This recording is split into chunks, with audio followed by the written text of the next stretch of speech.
The bell echoes above. What we decide here today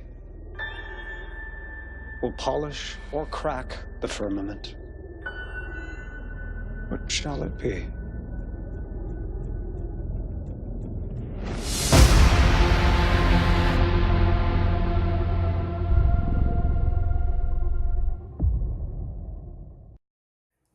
Thank you for joining us for another Movie Lingo discussion. I'm Eddie Lingo. And I'm Manny. And I'm Sean. And today we're going to be talking about Blade Runner 2049. It's a highly anticipated sequel.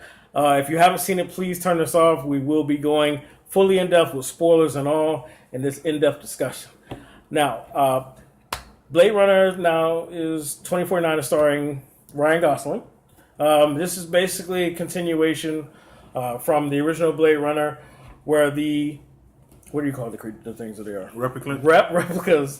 The replicants are still being hunted. The replicants are still being hunted, and of course they're being hunted by their own. Ryan Gosling plays one.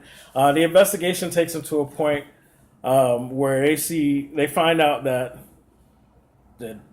these replicants are actually able to reproduce, and that causes a whole different investigation. Different story arc, and it gets into the movie that we have today as far as them trying to track down this kid and the parents and then go from there. Now, start with you, Sean. Without going too deep, how did you feel about this movie? This movie has, just like its predecessor, has never been about the story for me. It's always been about the mood and the environment.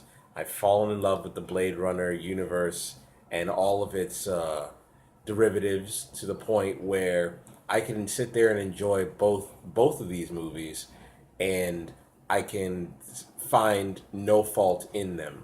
But I have my questions, and sometimes, and I like to think that I can just watch the movie again and see if I can figure it out that way. So that's me. You only watched it once so far? I've only watched it once so far. Okay. How about you, Manny? How'd you feel about it without going too deep?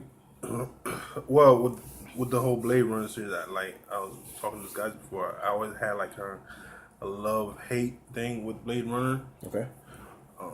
As far as the movie, it's beautifully filmed, but I don't know. Sometimes it's just the story it never captured me. Even though I was always interested, but I never kind of felt that love I would have for, let's say, Star Wars or something like that. Okay. But it is a very good science fiction story as far as story wise and the whole lore about the robots and everything. But they're not technically robots, I would say. More genetically created. Modified humans. Yeah, I mean definitely they're reproducing now, so that was a big shock, the big thing on this one. I would have to say for me, I like this movie. I'm going to be honest, I was not as big of a fan as everyone else with the original. It was one of those movies that I felt like I had to watch because everybody else was always ranting and raving about it. So I felt like I would be doing myself a disservice by not watching it. So I watched it, but I watched it because of pressure from everyone else. And I wasn't really as into it. I did see that it was visually stunning ahead of its time, and that was kind of where I got caught up in. I wasn't really as attached to the story. But then when this one came out, I made sure about a year ago I rewatched it, the original, and then I watched this one, and I was fully invested, and I actually enjoyed the story a lot. I enjoyed a lot about it. I thought this was a good film. I do have my issues, which we'll talk about in a minute, but I enjoyed it a lot, and I actually liked this one better than the original one. And now I'm coming from a different place as somebody who didn't watch it as a fan before. I watched it because I felt like I had to, and so this one I watched on my own accord, and I really enjoyed it more. So that may be the difference, but I actually like this film. With you, Sean, how did you feel about Ryan Gosling in this role here? Did you feel like it was properly cast? Did you think he delivered? Did he give you what you were hoping for when this movie came? Ryan Gosling did a serviceable job, and I'm completely okay with how he performed. He really brought that sense of semi-invulnerability that is the replicant, where he's super durable and super strong, and he'll just walk through a wall like he's not even there, and then he'll just get up there and still be Ryan Gosling like it's nothing. And I personally think that that was good on his part. So you appreciated the performance and everything, the casting. Yes. How about you, Manny? Like him, I thought he did a great job as a character. You know, he fit, just his demeanor alone fit that role. Mm-hmm. And when should we go into spoilers now? Yeah, hit them spoilers. So when it dealt more into like him having to make certain decisions, having to find that the child that was born from replicants, Right. like you could see from his face expression that he was having doubts, you know, and just from him at one certain point of the movie, he was getting dreams and visions like he basically thought he was that child. Right. So him having to deal with that, just facial expression, because sometimes when people are acting, it's not usually just the dialogue alone; it's facial expression. You can see from his facial expression alone that he was troubled by it. You know, Yeah. not too sure if it's real or if it's fake. You know, True. There was that point where he was in the furnace looking at the artifact that he remembered from his memories, and then he just starts doing that very subtle shake thing, and of course he then goes further into investigating it, and that emotional outburst that Ryan Gosling has. Like, 1 minute he's trying his best to keep it under control. Or when he spoke with the woman about the memories? Correct. Okay, yeah, that outburst after the fact. Go ahead. 1 minute he's keeping it under control and trying to be super cool about it, and the next minute he's flipping tables and kicking over chairs, and he's just lost it. And I said, all right, this is good. Somebody's got to give him something for this. You gonna nominate him for this? no. I don't know if it warrants. Oh, let me hear about. What were you about to say? I was going to say, you know what, I agree with you, no. He Okay. shouldn't get it, but chances are he'll get it anyway. All right, well, if he does, we'll come back to this. We'll have our Oscar discussion. What were you about to say? I don't think it's good, his acting, but I don't think it warrants like a nomination. You know, I agree with you. as far as because if he gets nominated just from that, I think what's his name from Planet of the Apes? Mark Wahlberg? No. No, don't do that. You're talking about. You're not talking about Woody Harrelson, are you? No, not Woody Oh, the Harrelson. guy that plays Caesar? Yeah, Andy Serkis. Andy Serkis should definitely win award because it's mostly expression. That is You performance, know, yeah. No, I agree with you on that one. but going back to this, one character in the movie I also thought did a great job was his android, basically his hologram girlfriend. Yeah, Anna de Armas. You know how I feel about Anna. Yeah, that's No, I don't you know. know how I was like- you weren't there. Okay, see, because Anna's been like all last year. She was popping up Yep. everywhere. Yep. What was it? War Dogs, Hands of Stone, and then something else she popped up in. But she was just that's my girl. Yeah, with her, like,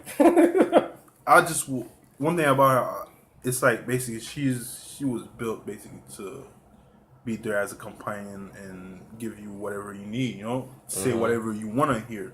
Yeah. But with her, I just always wondered, like, how did her program change from this way, from her just being basically falling in love with him like that, was it a glitch, basically? That's a good question, Bob. Let me chime in on that if you don't mind. I feel like that was the way the program was designed, to basically adapt to you and respond to you, to give you that, to make you feel like you've established that connection. Robert and I watched it yesterday, and at the point where her character died, we weren't really too sad about it when her character was destroyed, because that whole relationship can be recreated, because it wasn't like she was an actual person. She was just responding off of his continuous interactions with her, and that can be developed again. So when they destroyed it, even though I did like her character, only because of my attraction, she did do a good job, but there wasn't enough for me to have that attachment to her or miss her when she was gone. How did you feel when she was taken away? And that was one of my problem with it, because at one point of the story, it's like, because It's not that I wish they focused on their relationship a lot, but when she died, it was just whatever. Let's move on to the next You one. can do it again. You know? How'd you feel? Look at that face you making. I am completely on the opposite side of the All right, fence tell me with how. you guys because compared with everybody, corporeal people, whether they be replicants or humans, out of all of the people who were in that movie, I sincerely believe that the hologram was the most human person in the movie. Like compared to Kay, compared to Deckard, compared to Love, and certainly compared to Mr. Wallace. Right. That guy's a creep. Anyway, so my point here is that I really enjoyed the hologram Joy and how she came off because even though you guys are right, she is just a hologram and she isn't real, and if you get emotionally involved, then she becomes real. Like she became real to Kay, and Kay was very worried about what would happen to her if the Device was destroyed. if the emitter was destroyed.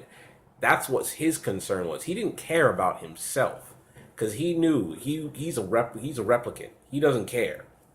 I mean, he can take quite a bit because how many times did Kay get injured in the gut and still run around shooting people and murdering them? He's amazing. Brought up 2 points that I'm gonna talk about in a minute. Yeah, but like you said with her, I said before, is the thing is with her again is what happened to her program to make her feel that way? Because You don't think it would have happened no matter who had that programming? no, the way she, when she finally got out in the rain, and how she was crying at a certain point, and how she called the prostitute just to Call the prostitute to sync with the prostitute. yeah, it was like, yo, And then she was like, "Yo, we're done. Get out." Are you a dude now? So you don't think that's just the design? You don't think that no matter who had that software, she would have found a way to adapt to them? I don't think You don't it think was so? just a design because We're gonna have to agree to disagree on that. most of them were programmed, but she had the thought she wanted to basically live her life like a real person. I mean, but I think that's the dream that product sells. That's why everybody buys one. I mean, we never saw another one in action besides that big hologram image at the end. Yeah. So we couldn't have anything compared to. But I believe if they would have given us that, we would have seen the software responding to whoever her host or owner was, and possibly falling in love as well. I have a question. Yes. What do you think about the constant references to Pinocchio? But I wanted to be a real boy. Yes, all of the real boy, real girl. Like, I was thinking about that while I was watching the movie. and do you think that Joy, the hologram, is like the fairy godmother to Pinocchio of Kay? Here we go. Because that occurred to me the other day. Because the fairy godmother in Pinocchio is a being of light and joy to bring life to this lifeless puppet man. What is Kay? And I was just thinking, is that a reference that the director and the writers wanted to reference? Because if that's the case, okay, that's nice, and I think that that's something that people need to explore. But you guys were about to say something? I want to know your thoughts on that, because I thought of the Pinocchio reference, but not to that degree. I'm probably gonna have to post this little snippet and get people's opinion on it. I didn't really think too much on the whole Pinocchio thing, but one thing about Kay, and I think at one point in the movie you could see that he didn't really want to be that child, but as he progressed, like he did, like, when that lady found out, like, you thought it was your own dream, and he was upset about it, he wanted to be, Harrison Ford's son. So Well, that's a good point you made, because that's something I wanted to get into. I like the fact that he actually wasn't, because what happened was when he started believing it, you saw he was off his baseline. He started having these different emotions and feelings that made him seem more human. And then you found out he wasn't, which basically proved that replicants are more than just slaves and more than what they say they are. And I like that he was still able to have those emotions, that reaction about the memories. and get off his baseline, start thinking for himself and deviating from whatever he was supposed to do, without actually being the child. And that just kind of showed the revelation is what the whole point of this, this whole thing is. They didn't want it to get out that replicants could have children, because that would have changed the whole perspective of the entire world. And then see this proof he was being changed already just by thinking he was the child. And with them a new model, one thing I was wondering like is that whole memory thing, is it some type of virus? Because as soon as he started having those memories, he just started changing. It's an odd thing because remember he's a new model. He's not. Yes. He's an XS8. Yeah. Okay. I think it's very interesting that you bring up the idea of the memories as a virus, because they clearly state that you cannot use an actual person's memories in constructing the memories of a replicant. Right. And I have to say, if that is the case, then Deckard tried to cover his tracks. To cover up for his daughter, Her memories. Yeah, by placing her memories in that of a replicant, because nobody would suspect that. And thankfully, the what was the event that they called it's something akin to a blackout where everything got wiped. It's called the blackout. Yeah, like he tried to cover his tracks pre-blackout, and then the blackout happened, and then it's like, not only are my tracks perfectly covered, I can never go back to retrace them, even if I wanted to.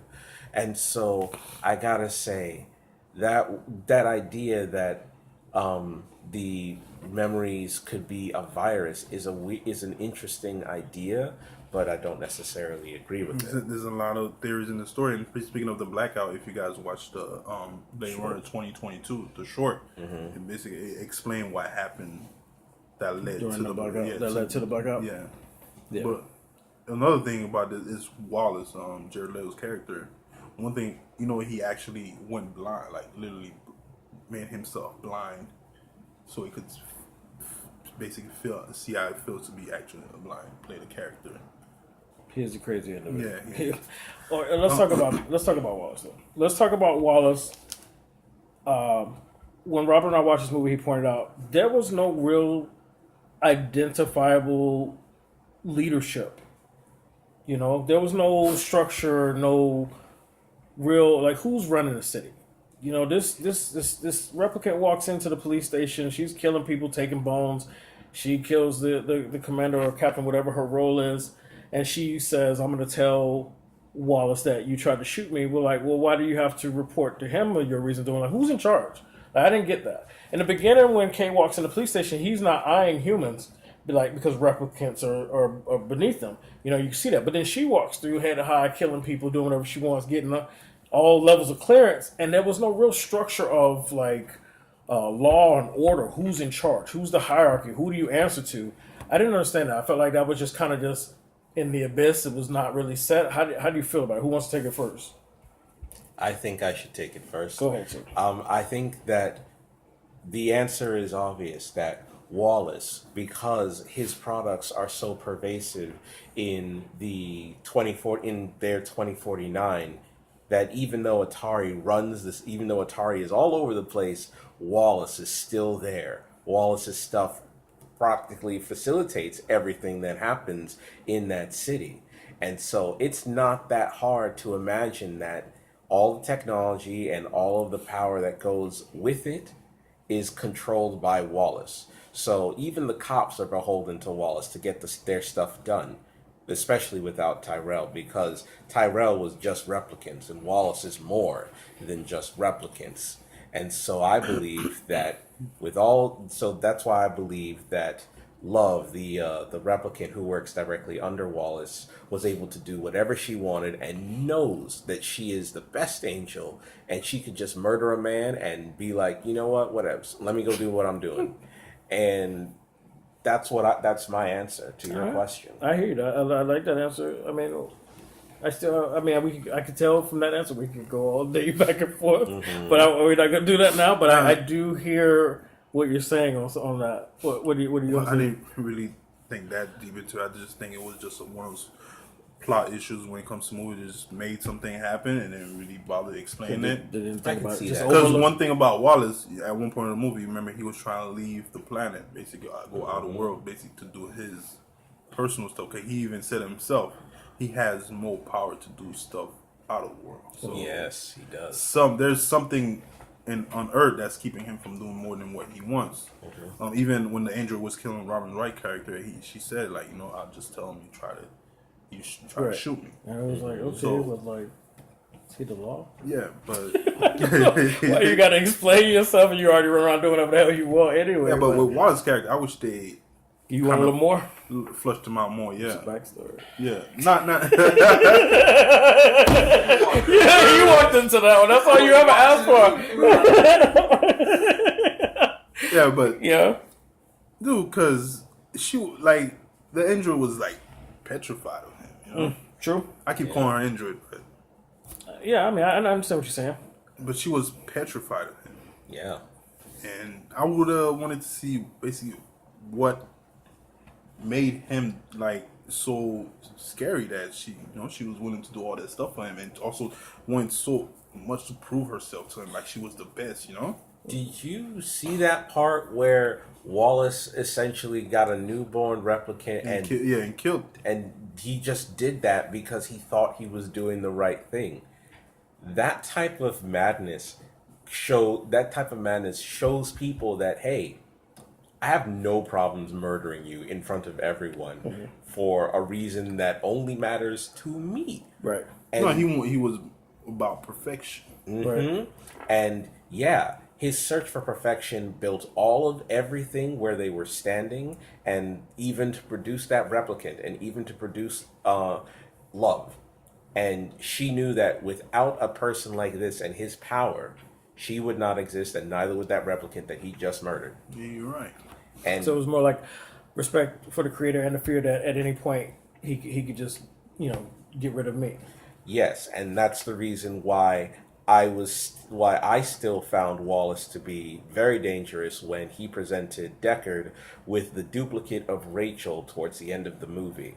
And what? I'm sorry, the duplicate thing. Yeah. Go ahead. Say, I didn't mean to. It just bothered me a little bit, but go ahead. Why? Why did it bother you? Well, I didn't think twice about it. I understood why he brought it to Sway, but again, Robert brought up a great point yesterday. Like, how long he been holding on to this? Like, how did he know to have Deckard been missing for 30 years? Like, was this the whole plan? That was just kind of like too perfectly timed for me after he brought that up, and it was just weird. But go ahead, back to the point. Yeah, and when Deckard was like, her eyes are green, and I was like, yeah, you're right, her eyes were green. And then they were like, well, we screwed up with this one. Bang. And I was like, dude, he just like murdered a replicant that he spent time and money to like make and then get the clothes and everything. I mean, but he makes them like we make Hot Pockets, man. I know, and Yeah. listen to that. Wallace makes replicants like we make Hot Pockets. Seriously. He creates biomechanical beings. Just like whatever. Like, it's ridiculous. And so I'm like, what kind of madness, what kind of craziness is it from Wallace that could frighten a murderous replicant into obedience? That he can just generate another replicant solely for the purpose of tricking one person, and if it doesn't work, we just murder it. And True. It's like, and even the idea of saying it gets to another point that I'm not even about to touch unless somebody else wants to touch it. No, I want to move on to another point because that Yes. could go. The inconsistency in the replicant's power was a factor for me as well. One moment, Ryan Gosling is, he's breaking through walls, and then he's like, getting knocked around like it's nothing. Then one moment he's, super accurate with the headshots and everything, and then towards that last battle scene, he managed to wound her so they could have the fight. The inconsistencies in the writing. I feel like there were a lot of moments where, like I always say in almost every movie we talk about, where they take away some of the character's abilities They dumbed down the character just to create more moments, and they did it a lot. I mean, he started off as this very thorough, elite detective, but then he made mistakes by taking like the car that they provided him to go find Harrison Ford, and they tracked him, and he was just up and down. One moment he's super smart, and one moment he's just super dumb. You know, I'm gonna start with you, Manny. How'd you feel about that? Well, Or did you even notice it? it didn't really bother me,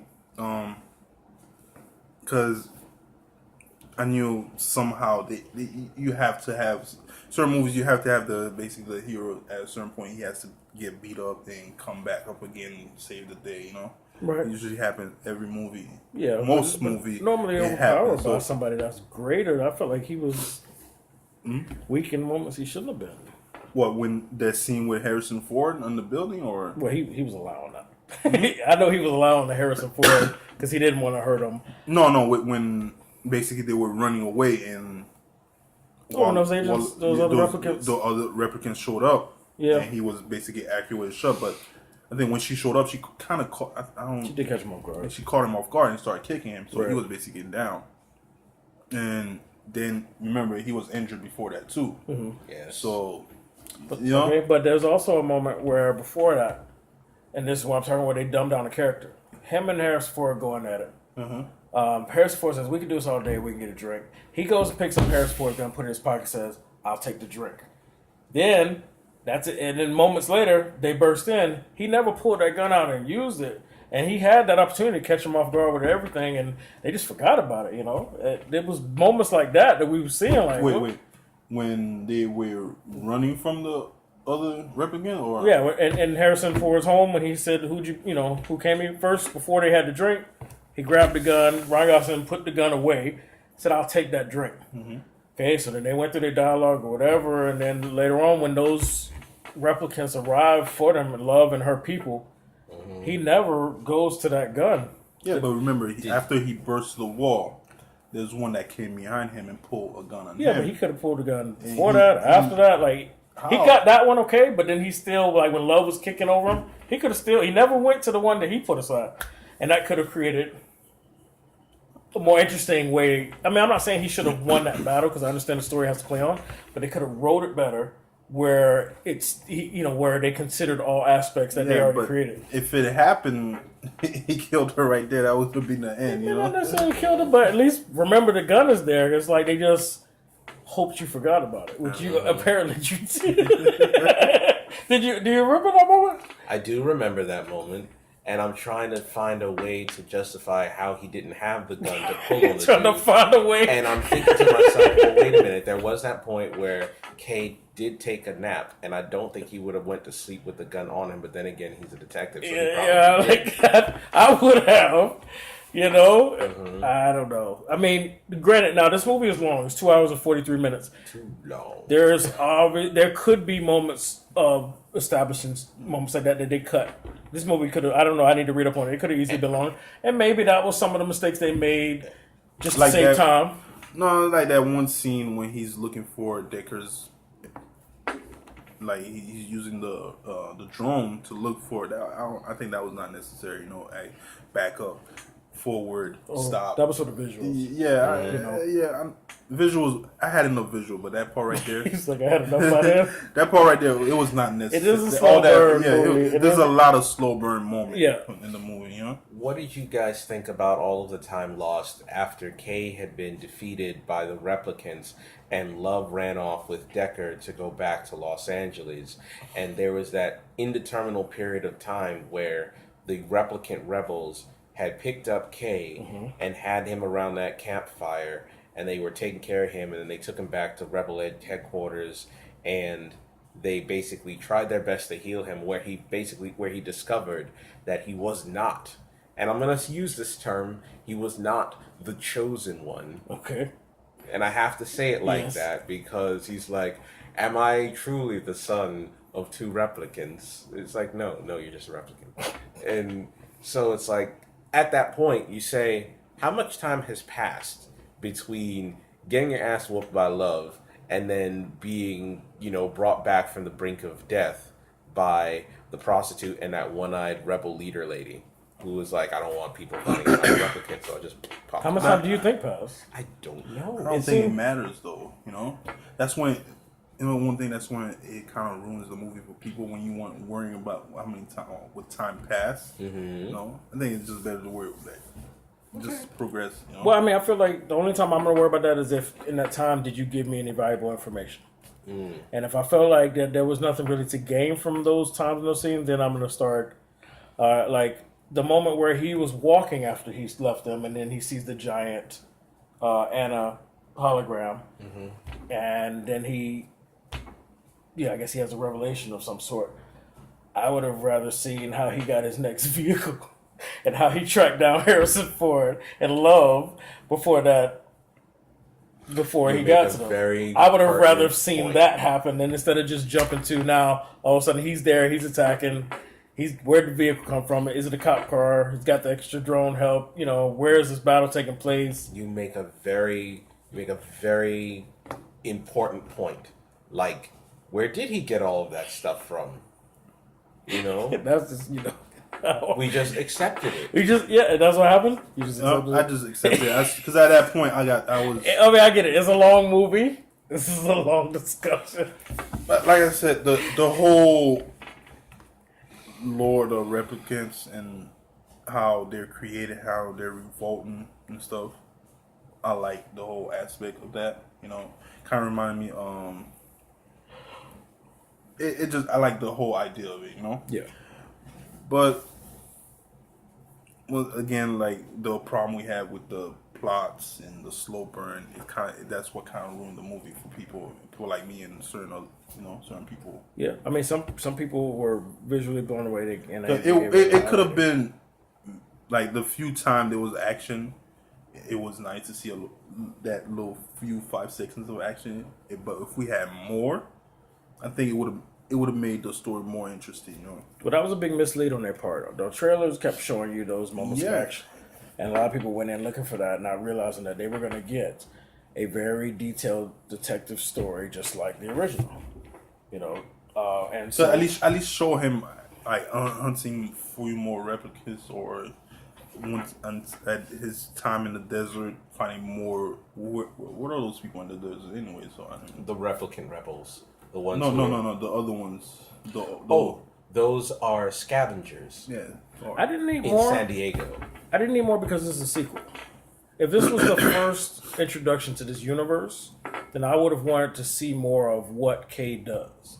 But because this is the sequel, I was okay with the opening scene being you see he's still tracking down and you have that dialogue, and then it moves on to now what is this overall story about, and then it goes there. I was okay with that. No, not for you. My only question is Deckard a replicant? That's it. Because that's what I was asking when I watched the first one, and now I'm left with the same question with this one. I think they made it pretty clear in this one that he's a replicant. I mean, the child was born of two replicants. That's why they never said was born of two replicants. Did they not say it directly? No. I mean, but it was still. It's implied that Rachel is the mother, and she died in childbirth because she was not designed to give birth to a baby because of those narrow hips, and so she died, and that it was Sapper, the one who did the C-section, to save the baby. The father is Deckard. Yeah, okay, but is Deckard a replicant? That's the thing. I could have sworn there was a moment where it was definitely when they were having drinks together. Mm-hmm. Well, I could have sworn there was a moment where they were definitely said.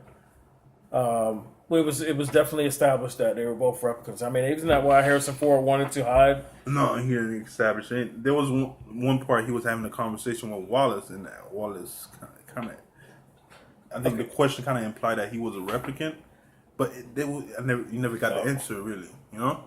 That scene, the moment where he poured himself drinks and then he poured some on the ground for the dog.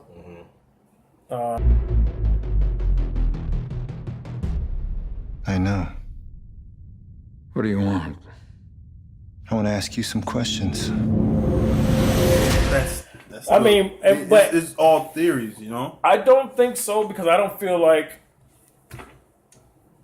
I could have sworn there was a moment where it was definitely established that now I gotta watch it again. I could have sworn there was a moment where it That's was why I so gotta clear. go watch it again because It was so clear that it was that where it was said like that this was the child was born of 2 replicas, wasn't there? Maybe from the woman who delivered the baby. I mean, yeah, we saw her number, her serial number when they found it, and he was looking in the little machine. We all know that when they, with the bones. Damn. Again, remember the part I told you when Kay comes over to Harrison Ford's place, and he's like, "Did you come for me?" That's Only true. a replicant would ask if you come for me. Yeah, They don't want to give it to. They don't want to dumb it down and give it to you. but it's pretty clear. Yeah, but it's pretty clear. Because a human would not be worried about being hunted. And Harrison Ford had his guard up. He had traps everywhere. He knew they would come for him that is the first thing he said to him was like, did you come for me? All right. So, I was going to talk about the final fight scene. what with the girl? In the water. In the water. But they didn't really establish where they were and all, but Thank you. So, final fight scene. So if Decker was a replicant, shouldn't it have been easy for him to break those cuffs? he's an older model. Don't matter. I think it makes a difference. No. He is a very old model. You don't think it makes a difference of the different models? You don't think that... Yeah, the difference is the Batista fight against Kay. Yeah, Batista's an older model, and he Batista's got an older overpowered when he was on top. And K still With one the punch. better end, and then, I think it makes a difference of the models. Remember, the older models were designed to live 4 years. You guys are getting the voice of Robert, who refused to be on camera, just so you know. So they were designed to live 4 years, and it's 30 years. Yeah, so he should be done anyway, but you look, you're thinking now look, mind's, or you going to sleep. Your mind's working. Your mind's working. Okay, also, really quick before we rate it. I mean, the final fight scene, it didn't really establish where they were, and that bothered me. It was dark. You didn't know why it was flooding, where they were at. Well, you're just accepting. You know what I'm saying? What do you mean you didn't know? Why? Can you tell me where they were? Because it was so dark. Oh yeah, I saw a shot earlier that I assumed that that's where they were. Where is it? Okay, so they go over the seawall. That's Love, the 2 escorts, and Love had Decker in that in the ship with her, in the car with her. Mm-hmm. They go over the seawall, and they're headed out further west into the Pacific Ocean to a launch site that was going to take Deckard to an off-world site where Wallace could have access to more of the things to hurt Deckard. Can I ask you a question before you go? Go on. Was this off-world site in this area they were in, was it ever established prior to? Because I know they said where we're going, but visually, have we ever seen it? No. That was my problem. Okay. So then I didn't really understand that they went over the seawall. Mm-hmm. It was just dark. Well, the seawall had been previously established in other shots. I did see that earlier, but it took me a minute to guess that that's where they were. That's what I'm saying. Mm-hmm. Like, it wasn't very clear to me. They just kind of went into some darkness as they left the city to me, and then all of a sudden there's water, and then the water's rising. So I had to guess maybe that they're over there where that shot where they were showing the damn seawall, one thing at a time letting the water in, but I wasn't sure, and that kind of bothered me. But I guess that was supposed to be pretty obvious. Well, yeah. I mean, you go over the seawall, they ain't gonna have lights out there, and then all that combat happens out there, and then Love is like, "Can you pull us up because we're going to crash into the sea otherwise?" And he's like, "No, we're not going to be able to make it," says the driver. And she's like, "Turn back." So they turn back all the way, and just before they get to the seawall, of course, things go pear-shaped. So they successfully turned back? It didn't even seem that way in the editing. Mm-hmm. It just seemed like he said, we can't pull up. She said, we'll turn back, and then they just went down. I don't know. That's how it looked. It went down and turned. Oh, I didn't catch any of that. It was, 2 in the morning. It's okay. Well, then, I don't have any complaints about the final scene. I just need to pay more attention, basically, to see all and all. So let's rate this bad boy. I'm going to start with you, Manny. Your rating and why? Give it a 7 out of 10. All right, and why you give it that? Just sound, like I said, Hans Zimmer did a great job with sound. As far as movies, it was a beautiful film. Ryan Gosling, acting wise, did a great job. I keep forgetting her name, the hologram. Anna de Armas. Yeah, she did a great job. Mm. You know, She is as great. far as acting, it was great. Okay. And motion picture, graphics, sound, all that basically captured me. But other than that, plot wise, that's the only problem I had with the movie plot. Okay. Your rating, sir? Yeah, I'll give it an 8 out of 10 for a few reasons. One of those reasons being that I tried very hard not to get too crazy about the show, like the story and everything. It's just, okay, tell me the story and then just show me the Blade Runner world, and they did not fail on that point. Also, now that the sequel has come out, I hopefully don't have to hear anything more about the Blade Runner world and why Blade Runner Well, is you the might same. hear more because Why? Wallace didn't die. Okay, so he didn't die. We But might get a sequel. we might get a sequel. I mean, Well, I don't know. The Trilogy. Friday numbers was only 13 million out of 155 million, so they're already predicting that it's going to be considered a Hollywood flop, despite how good the movie was. Mm-hmm. Yeah. So you were yes. saying though. Yeah, so that's pretty much it. So go ahead. All right. Well, out of a 10, I'm just going to give it a 7 as well. Reason being is because of those moments in the story. I liked it visually. I thought they did a good job. I was actually worried with this futuristic world. What more can you do? We've seen it all over the years. With the great holograms and everything. It's like, what else can they do? But it was still done well, and the lighting and some of the interior scenes, the way it was done. And the light didn't always stay true in one spot. Sometimes it was dark. The conversation, the light would move, or sometimes in the background you would.